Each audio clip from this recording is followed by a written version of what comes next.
3, 2, 1. Hello, aviation operations students. I would like to introduce Jamie Nuss to you, and she will be talking to you about the career field of air traffic control. Thank you so much for joining us, Jamie. Of course. My pleasure to come and talk to you guys.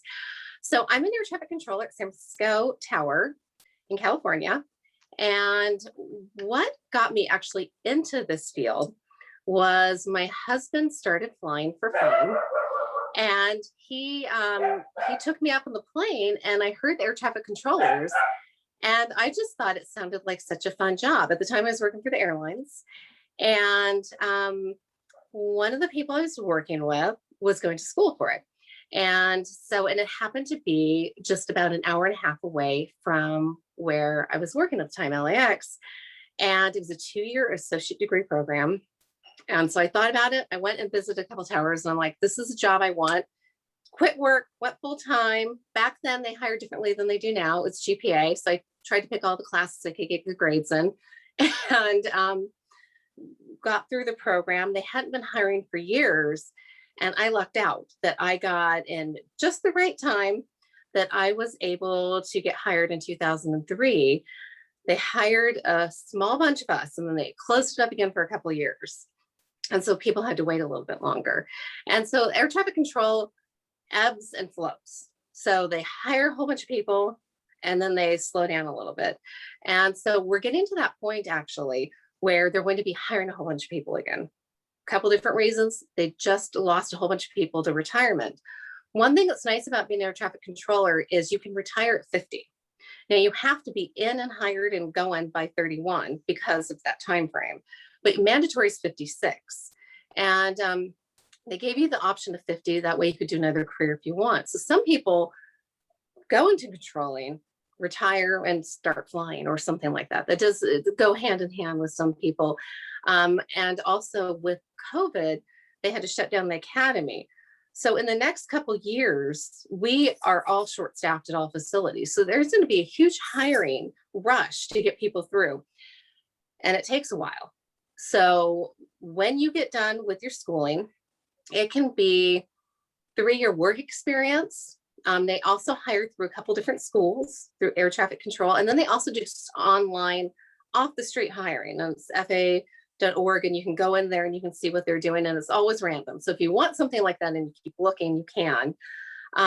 You get hired, you go to the academy after an extensive background check. You got to go all the way back to when you were 5 years old and someone that knew you. And then you go to the academy from 2 to 5 months, depending on your background. So if you went to one of those schools, you got 2 months. And then if not 3, and then if you go to like a center place that deals with more of the equipment, you'll go 5 months. And so they make you learn more stuff. Then you go to your facility, and it's about a year to get certified, depending on where you are. But normally most facilities are about a year of training.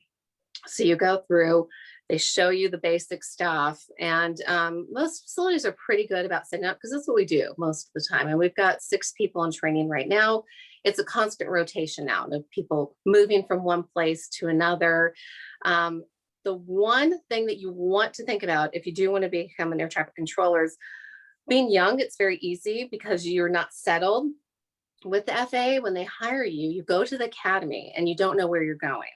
So it's a commitment to that. Now, having said that, you make probably about $28,000 a year. It's been a while. It's been 18 years since I was at the academy, so it's a little bit. But so $28,000 a year, plus I think it's about $100 per day per diem that they give you. So you can find housing that ranges to like $40.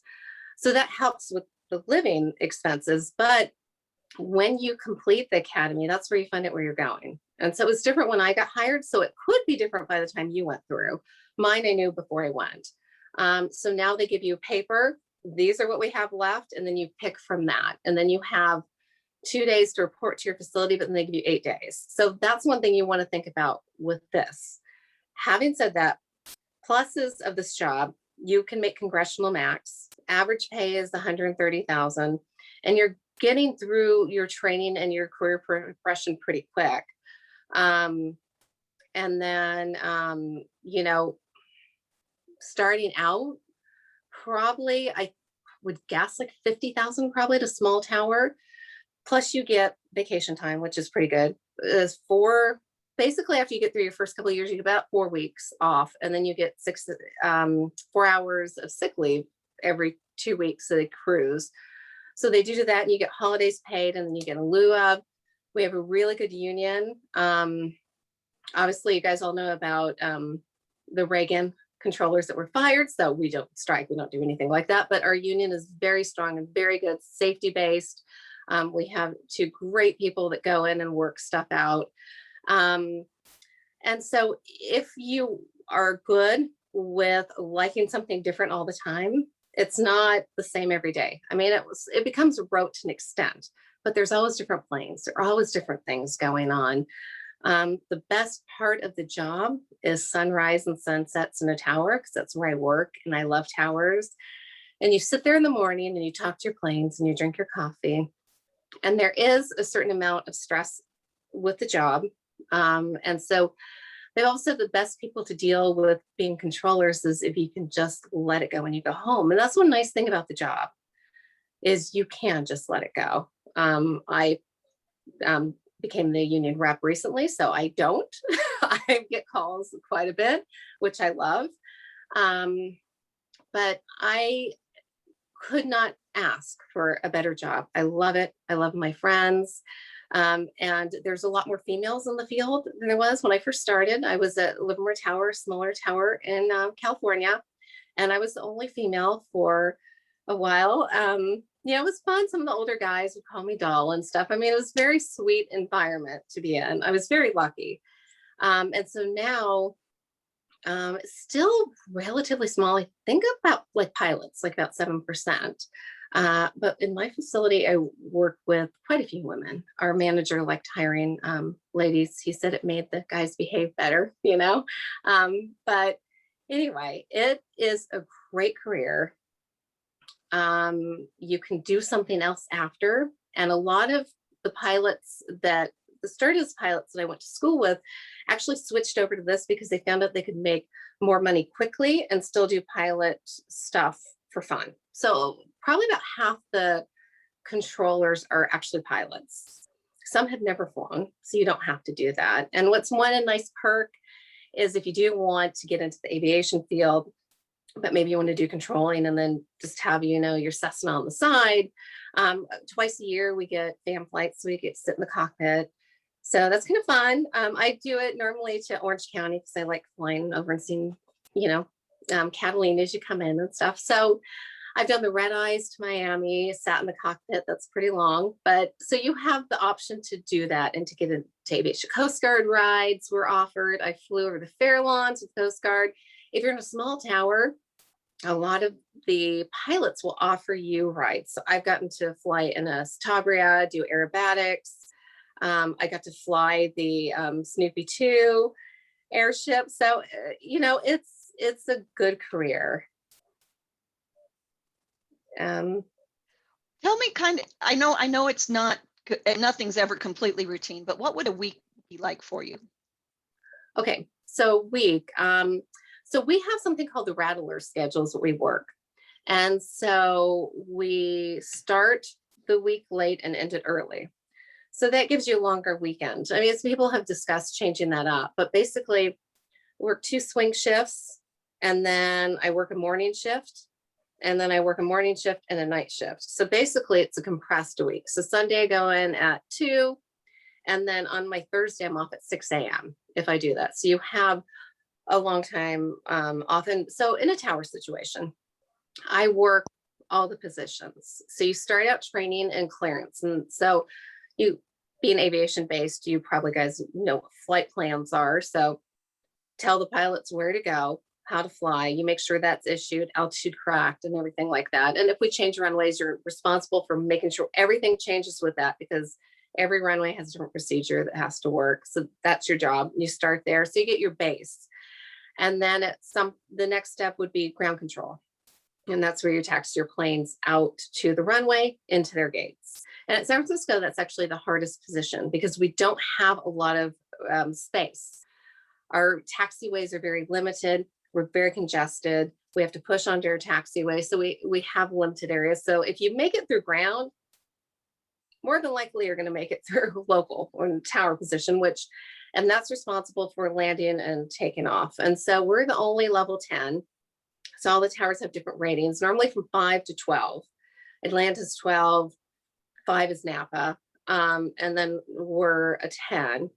And so we're the only level 10 that does it all by ourselves, because the way it's set up, 2 runways here, 2 runways here, there's no way you can divide it up. So we're pretty busy on that, but that's more of like a rhythm thing. Once you get your rhythm down, it's easier. And then you train to be in charge of the tower. And so you rotate through all these. So when I'm at work, I'll work all positions. You switch from one to the other. They try to switch it out so you get to do different things all the time. That way it doesn't get bored. And it's not that long of a day. We can't work more than 10 hours. So with staffing being a little short, we're normally running about 8 hours a day is normal. And then they don't keep you on position unless they have to over 2.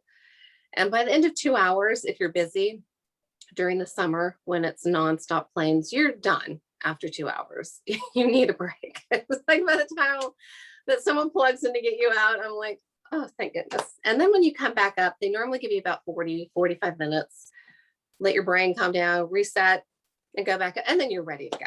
And you're good for another 2 hours. But they do try to keep, if they can, an hour on position and then off, and that keeps you the most engaged in your op. And then, so there's different facilities. So that's just the tower.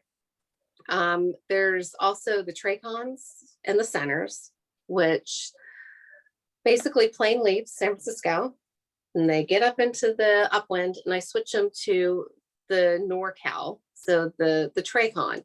And so they deal with them for a percentage of time, and they deal with the planes into San Francisco, out Oakland Tower, all the ones around the area, and they go out to Sacramento pretty far. And then they go to Oakland Center or Salt Lake Center or something else that's bigger that deals with higher elevations. And then they'll switch them back to a TRACON for the arrivals into the airports, and then finally back to the airport. So it's this huge system that, pilots will sometimes talk to multiple different centers, TRACONs, towers on their way there, depending on where they're going and what they're doing. So there's a lot of different fields to get into that. And then once you get into air traffic control, you can go into management. You can be a manager of a small tower. You could be a manager of San Francisco Tower. You can be supervisor. There's staff specialists that work on training. So there's other elements once you get into that you can go out and do something else. You can also get jobs doing stuff with their union. One of the guys I worked with does work on new equipment, what's approved, what they're putting in towers, and he travels all over and does that. So there are different options. And once you get into a government job, if you don't like doing this, like after 10 years, you want to do something different and go to headquarters and come up with policy, you could do that. Now your retirement wouldn't be the same.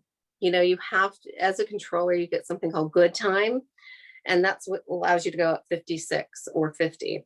If you did something else and you moved on, you may have to work till 65 or something. So it changes some of your pay benefits. So that's something to think about. But I had a friend that ended up going to DC for like 2 years just to do plans and procedures. So took a break and is at DCA Tower. So it does offer a lot of opportunities, and it definitely gives you that aviation fix. And if you're a small tower, you have that small tower feel. When I was the rep at Livermore Tower, I used to go to the flight schools, and we used to do briefings and pilot get-togethers, a couple months, and the controllers would answer questions, and we'd have barbecues and stuff. It's a whole different operation. A bigger tower doesn't necessarily have that. But then on my breaks, I go through security and get a coffee and walk through the terminal and, see everyone going and flying out. And so it's a nice environment. I wouldn't want to do anything else. Well, Jamie, thank you so very much. I've learned a lot about the career, and it sounds very exciting. I really appreciate you sharing that with us. So Yeah. we will say goodbye.